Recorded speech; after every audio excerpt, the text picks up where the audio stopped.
Chapter 3. The Search for Fan.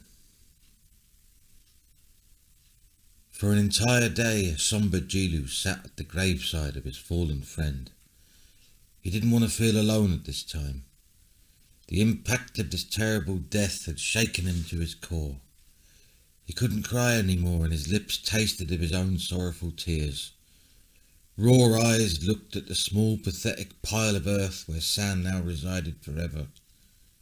He knew he had to bid his bones farewell, so he took a deep breath, turned around to face a new day, and with one step his journey continued. He thought he might feel a brief feeling of relief, but his heart was too heavy as he began his new lone journey into the wild. Now on his own, he feared he would get lost quickly. San clearly knew this area due to his supposed brother living here. It now became Jilu's task to locate Fan. He looked down on the burnt letter Q in the grass, but saw no footprints leading towards or away from it. Only a trail of blood left any clue as to the direction and possible fate of Fan. The bloody trail led towards the river, but Jilu had no way of knowing if they came from up or downstream. The current of this river flowed quite fast in a westerly direction.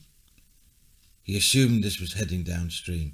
Perhaps if he followed it, it would find a settlement, or perhaps Fan himself. But he felt he had to be very aware of this sinister shadow known as the Khan. What if he was now in danger by association with San or Fan? This had to be addressed. He tasted the water in the river nervously, as he knew only too well the poisonous fruit in the area. Thankfully it seemed very pure, and taking a handful of fresh water in his hands, he took a drink. With relief at this good source of water, he continued to walk along the bank of the river. The river lay in a valley, steep on one side and more gently sloped on his side. This was clearly an old path he was treading, as there was a worn track in the grass. Vast roots of giant trees buckled the damp earth of the bank, and the canopy of the trees gave off a scent that tantalized Jilu's nose. For the briefest moment he was actually content. Jilu trekked for about 5 miles without seeing a soul or any sign of settlement. As the bank began to sweep around to the south, he saw a marker stone. It was about 6 foot high and very weathered. He studied the stone and tried to read the barely legible engraving on it. In shallow letters covered in moss, he read the words, Sepa, 10 miles. However, this information dimmed in value as he continued to peel the moss from the stone. Emblazoned on the marker was a large brown letter Q. The brown paint was clearly dried blood. The Khan had to be a powerful figure in this area. Jilu started to feel terrified he was walking into real danger. Perhaps they were watching him right now. He was nothing if not a resourceful soul, so Jilu broke off a low branch of a tree about 6 foot long. He looked for some flint on the bend in the river. He selected some stones to use. Sitting down on the bank, he knacked a sharp tool to strip the bark and fashion a spear. A primitive weapon it certainly was, but with a sharpened point and a good distance between him and a potential enemy, he felt a little more bold. Gripping the spear tightly and now turning from side to side in readiness as he walked, he continued onwards. Sometime later he glimpsed another marker stone on the other bank. He assumed this meant the path continued on the other side. Using his wooden spear, he plumbed the depths of the river looking for a shallow point to cross. Even though the water was quite pure to drink, it was tinged with a muddy brown colour, no doubt caused by the sediment being brought up by the riverbed and the fast current. His spear hit a solid rock under the water. He stepped onto it.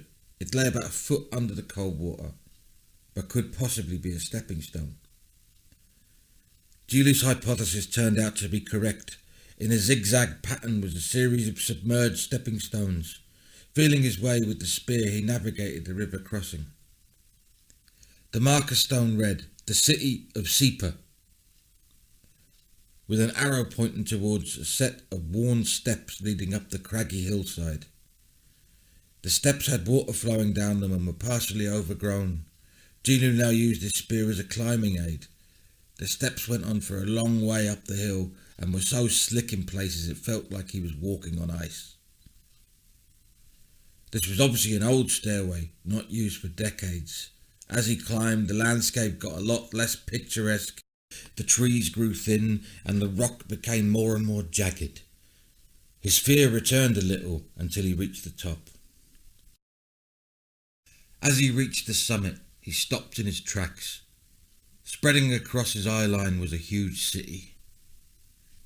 He had never seen a structure like it.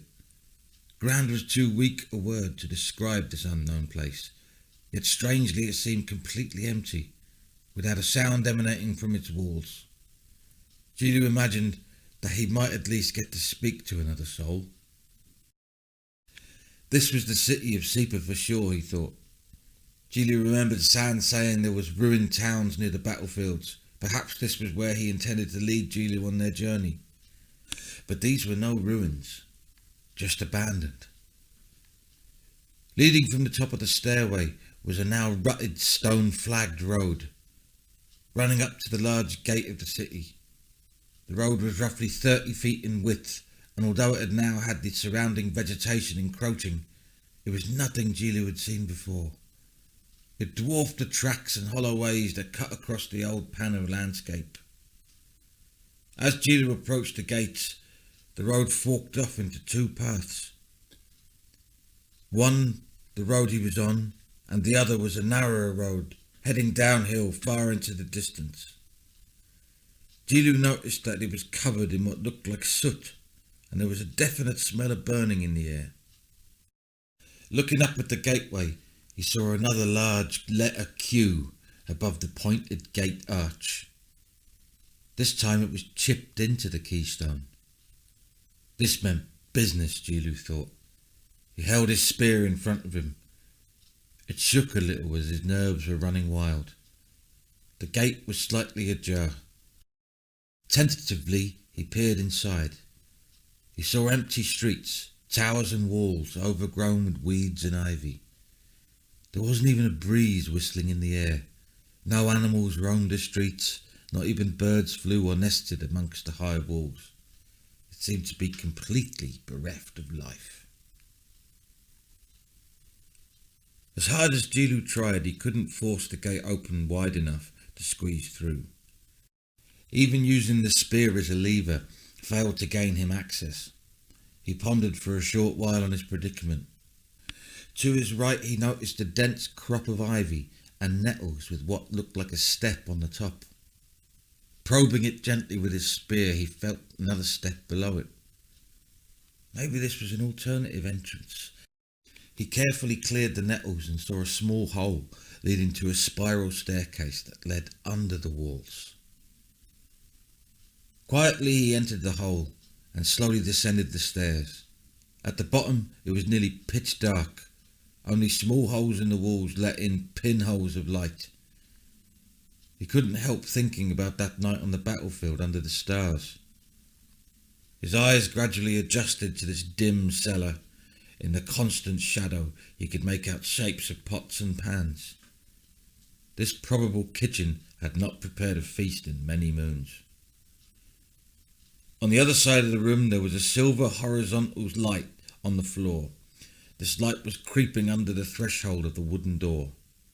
Navigating his way through the gloomy darkness, he took a rusty knife found on a cabinet as extra insurance. This doorway thankfully wasn't locked. Gilu opened it. It cracked and creaked.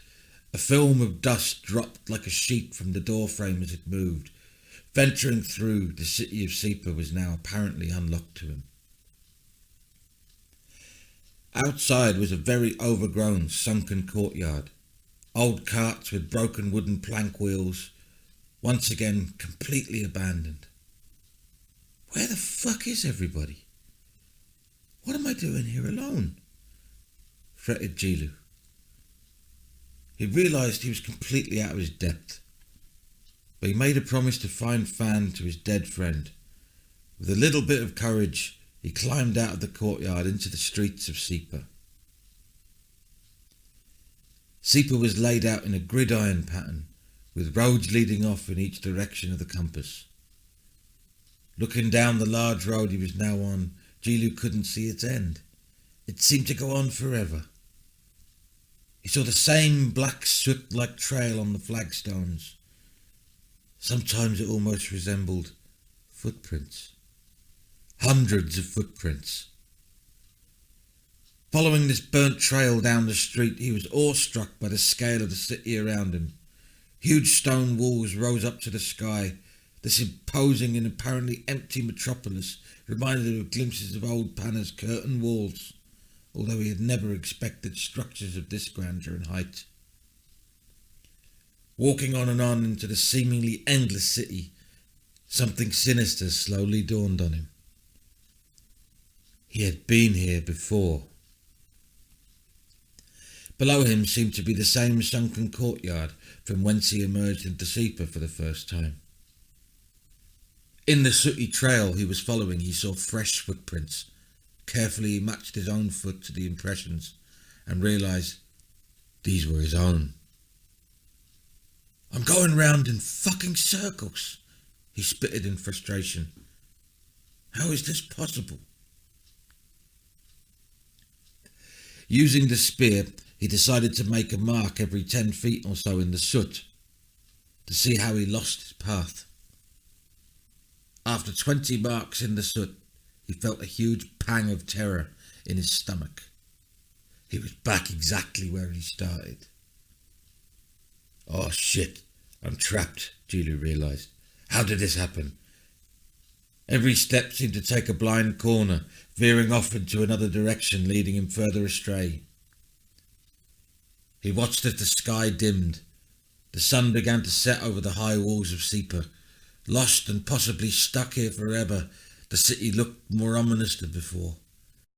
The shadows loomed large over the cavernous streets. A breeze whipped up the soot on the road into a maelstrom of choking vortices. Funnels of black soot danced across the twilight, almost like a choreographed troupe. Skipping in and out of the shadows, the breeze suddenly diminished. The soot suspended over Jilu dropped like a heavy black rain. Covered in the acrid dust and choking uncontrollably, Jilu's eyes burned. He stumbled around blinded in agony, bumping into walls and posts obscured in the gloom. Feeling around and looking for safety, he fell flat on his face into the soot. As the last flake of dust fell onto the ground, Jilu sat up and tried to clear his eyes. With blurred vision he looked down the road as it disappeared into the night. The only vivid image he could see was a burning glow of orange haze that appeared to be coming towards him. "Fuck," said Jilu. What the fuck is this now?" A shuffling, repeating thud got louder and louder, closer and closer. Then Jilu saw a sight that made him shake with fear. A flood of piss ran down his trembling leg as he tried to make sense of what he had witnessed. Scores of people marching in single file, one after the other, erupted in flame, burning human torches, letting out visceral screams of guttural agony, moving at a constant speed like a river of dammed water, becoming louder and more virulent in their tormented screeches. Before they passed Jilu, he ducked behind a doorframe and crouched in fear, in a bundle of terror, hoping this would just end. Everything in his being told him not to, but he looked up and saw more horrific faces, an infernal trudge that seemed to never end. Were these the citizens of this city, perhaps bewitched by some dark magic spell imposed on Separ? It was then that he saw a clue to the origin of these prisoners of fire. On the back of the heads of every burning head was a blackened letter Q. The can. It must be the can. Jilu looked up and searched his spirit to summon the courage needed to raise his voice. Fan! Fan, brother of San, the slave! He shouted over and over again. Not one of the burning masses replied. They simply walked on, only engaged in their own torment. Quickly he decided to follow the flaming horde. The last few souls passed him by. They must have numbered in their thousands. Fresh soot and ash littered the streets after them like a trail of evil.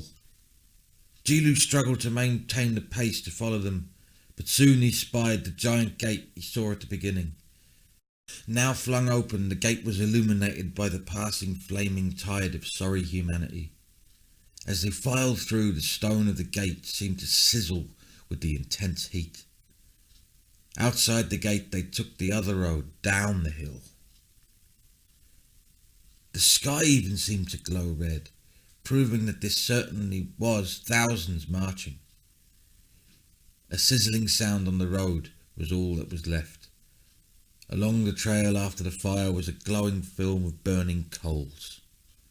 Jilu followed at a distance, not caring that his old boots were starting to burn.